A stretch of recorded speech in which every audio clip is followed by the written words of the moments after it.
sorry, Omega and Beast Mode Paul. Leo Bruho just got started. You're so right. No, I wasn't going to say it either. I was going to maybe wait for a stop I'll wait for the votes to crash in, because right now C is still winning, but I'm using my executive order to take us over to this one.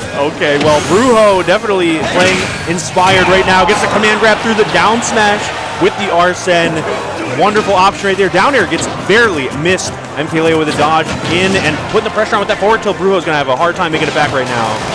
Got to get past the guns, and I don't even know if he has enough juice to do so without putting himself vulnerably by the ledge. Leo's just going to take that opportunity, the last little bit of Arsene's meter, to KO with the down air, but he doesn't need the Arsene to build up all of this damage. 41% in the blink of an eye. Bruho fires back with an electric, but misses the follow-up up B. A command grab, though, is more than good enough for the stock after the fact, and it seems like the people agree with us, AG, as the votes have been tallied, and this set is where we will stay. Yeah, I was not going to argue even for a moment. Bruho on a tear this weekend, and what a name to add to the resume. But Leo has something to prove too.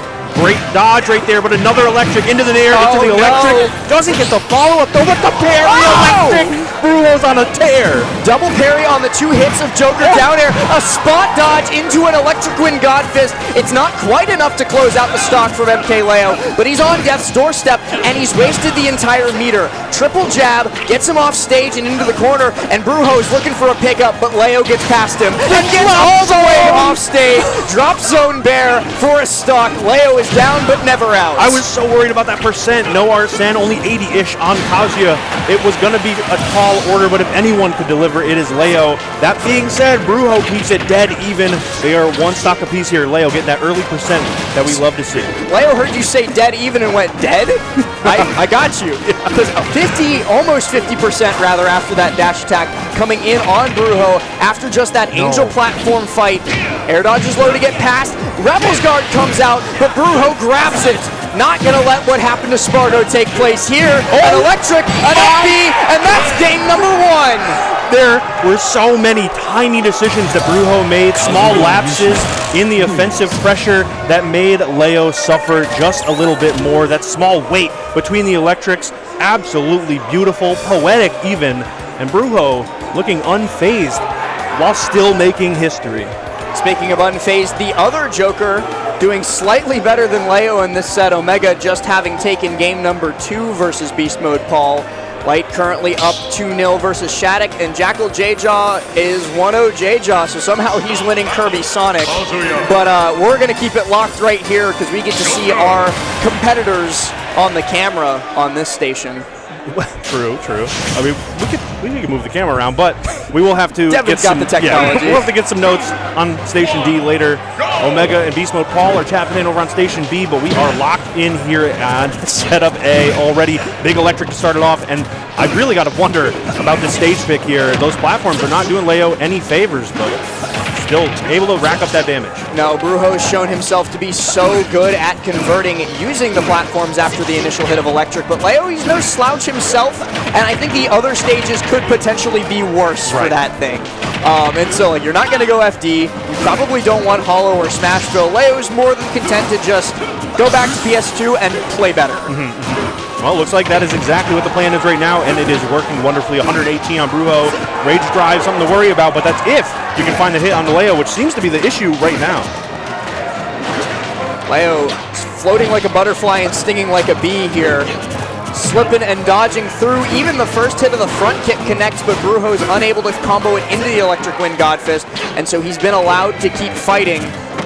Okay. Back throw here puts him in a terrible spot. Leo's shown himself so good at converting gun into these drop zone bears, but Bruho goes low and manages to air dodge back up, so he at least gets a second chance to do the recovery again, and Leo just barely misses. And that back air will reset the situation yet again. Leo going out pretty deep, but always finds a way to make it back, keep that pressure up. That being said, huge pickup right there. Great timing from Arsene, always punctual. Always exactly when you need him, right? Like a wizard, he arrives precisely when he's needed. Exactly. Down throw, chasing the tech all the way into the corner, and he gets Tetrakarn out. Another stock gone. That first stock felt like such an arduous climb for Leo to get it off the board. So many missed back airs off stage. The second stock comes out, and he's like, I've got the formula. And now I'm worried about the third one, too. Big down air to up smash. on the back foot, gonna have to go for that down air. Arsene is off the table, but I'm still so worried. The momentum here is so drastically different, but this may be what the Bruho fans were looking for. No, Leo breaking it up with the back air. Certainly one way to fire back after losing a close game 1. On the verge of a 3-stock, Rage Drive's gone, so the easy way to take that stock goes away as well. Bruho missing a couple hits, but the grab gets Leo off stage. Can't get anything quite yet. Back air gets sacked. That's insane. A lot of knockback on that still. Made it look easy. Oh, the counter? What a call out. Third and second stocks, both taken by the Tetrakarn. Great positioning by Leo, great pickups, and a great way, like I said, to fire back. Now he's drawn even with Bruho. And I don't think this is going to happen, but you have to wonder, maybe K-Rool? Listen, I would have definitely taken it off the table if you had asked me earlier today, but we saw it work out wonderfully in just the last set that Bruho had with PK Chris in the last block.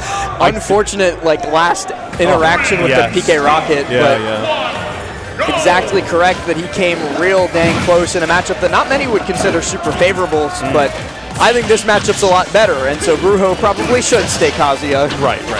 Small battlefield also could help out as well. Platform follow-up not exactly hitting the mark, but still looks advantageous for Bruho until MkLeo gets going here. Look at these neutral airs. Down gun as well to keep it going. Forcing the option off the ledge, and a big swing, but that down air seemed to work for Bruho. Oh, wow. Bruho almost getting this first stock here. Omega just having taken it 3-0 rather versus Beast Mode Paul, so he's going to be moving on to the bracket. I believe he has one more set to make top 16 losers. Beast Mode Paul out at 25th. And that leaves us with just 2 on our screens as we lock right back into the battle with the most votes that I've seen yet. Leo versus Bruho. Once again, that arduous task. As you mentioned, several back airs. Finally, MkLeo was able to take that first stock, 116 and no Rebels meter. It's going to be pretty tough to get any big hits, but all of these small ones are really adding up. 73 with the down air at the ledge. Reminds me of one of my favorite Magic cards, 8 Large Bears. Yes, a classic. But Gates of Hell, though, doesn't really care much about how classic something is. Double drag down fair 1. Neither one of them leading into anything else, but it keeps Bruho in an uncomfortable position, and eventually Leo just repositions himself until he can go for something like this. Bruho just barely making it back with that air dodge to ledge. Yeah, nearly perfectly timed. Huge grab to rack on some damage, and look at how much meter it gives, too. 55% and a full Rebels gauge, but that's what you got to worry about when that meter fills up. Another great follow-up from Leo, looking way more comfortable in these subsequent games than game 1, for sure. Nair Bear turnaround. Bruho in danger. A down tilt sliding forces him to recover real high. But even if he tries to air dodge back down, Leo forward smash connects these back airs, barely whiffing. And Bruho offering himself up on a silver platter there at the end, saying, "Hey Leo, please spare me." Right. It was kind of rough. I mean, you can't go low. You get hit with back air. You can't go high. You get hit with some sort of drag down setup. It looks like there was no place to run for Bruho. Maybe on a different stage, but small battlefield seemingly perfectly covered. Yeah, nowhere to run, but could find somewhere to hide on some stages. Like maybe if you go to Hollow Bastion, that center platform gets kind of difficult for Joker to infiltrate, but the same goes both ways. Right. I'm expecting Leo's bans are FD, of course, Kalos, and maybe Town. That makes sense. And so that's why I'm thinking Hollow Bastion is Bruho's pick here, but if Town's left open or if Kalos is left open, that's certainly where he's going to take us next. All right, we're getting into it as we see Jackal making the run back over on Station D. But looks like we'll have a couple more games there. Here, I'm not so sure. We have the K-Rool coming out, still on small battlefield. We'll see if this change of pace is enough to shake up Leo, but it looks like still putting those classic strings together. Hold on. Bruho gets one chance to fight back and takes a little bit of damage with that opportunity. Now connecting a fair falling through the ledge. Leo, fair 1 gets parried, so he just connects with fair 2 instead. Now he's got Bruho off stage.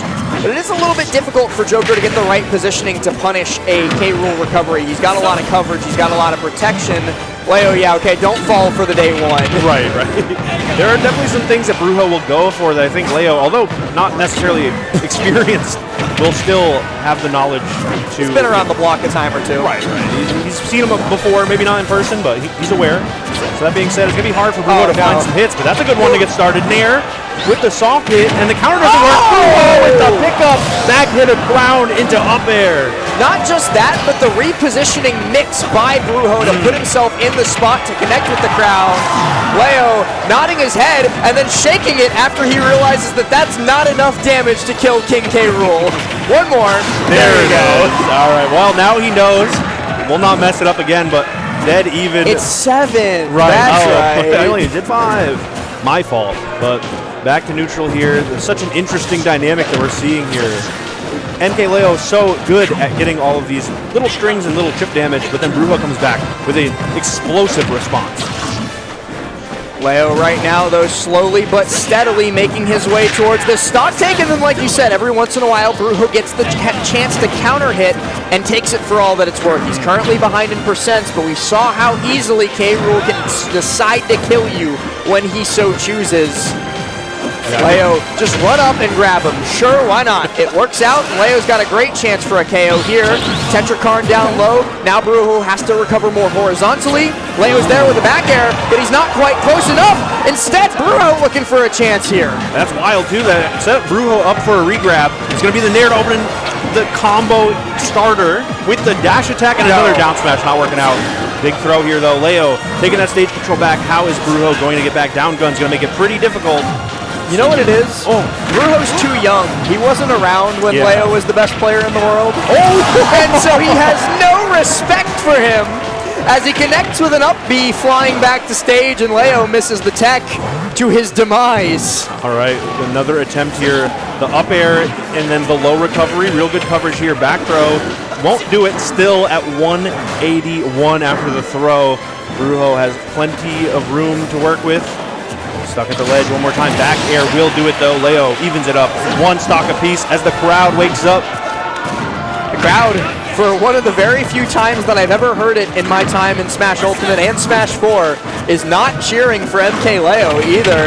But Leo, he's not really interested in what the crowd wants. He gives them what he wants to, and right now he's looking to move on into top 16 losers against Bruho, and using this Arsene for all it's worth, 71% on Bruho. Bruho goes above ledge with an up air and puts himself in a dreadful spot.